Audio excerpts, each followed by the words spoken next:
Pick first, John. Ask just a little bit of clarification on the 22 Americans who unfortunately been killed. Were all those Americans believed to be killed by Hamas? Were all of them killed in Israeli territory? Or do you know of how many Americans have been killed inside Gaza? I'm afraid I don't. I mean, we know the number is accurate as of right now, but this individual circumstances are not exactly clear.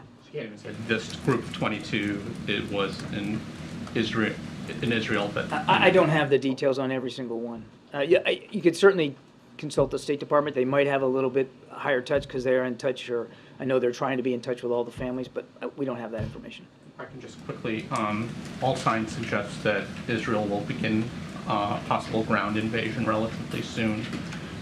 I know you talked about safe passage, but has the U.S. done anything to dissuade Israel from moving ahead with a ground offensive?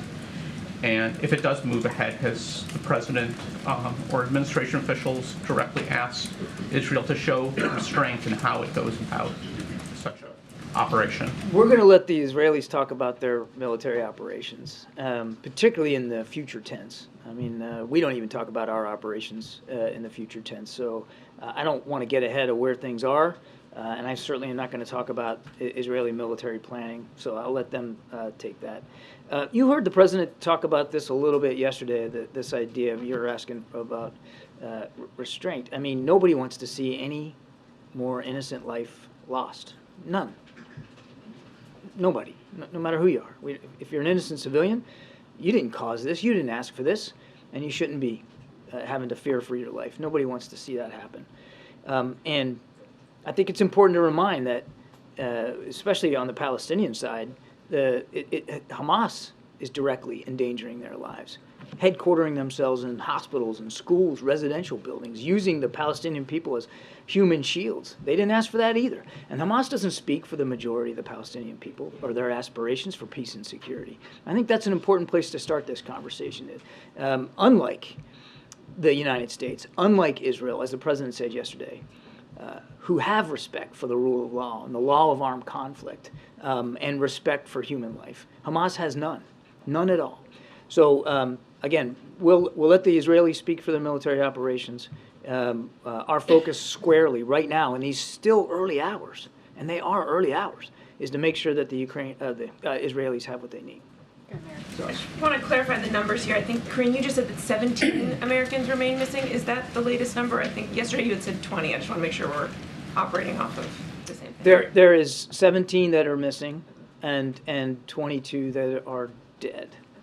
And is there anything you can share with us about anything you know about the condition of the hostages? And also, has there been any kind of communication with Hamas, either directly or with our allies or partners, about securing their release? Is there any kind of receptiveness that they've shown even to talking about this issue?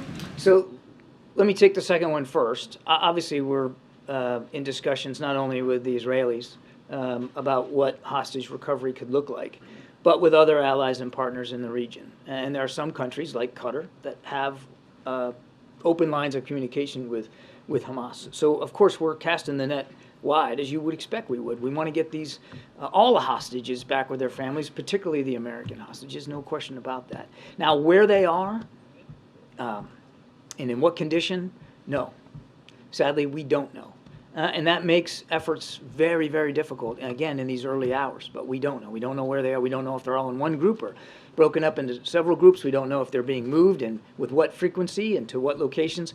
All of those questions we're working hard to answer. I understand you're casting a wide net, but has any communication actually been made with Hamas? I'm just going to leave the answer the way I gave it to you. I think just like in any other case when we're talking about getting Americans home overseas that have been held hostage or wrongfully detained, the less you say out there publicly, the better.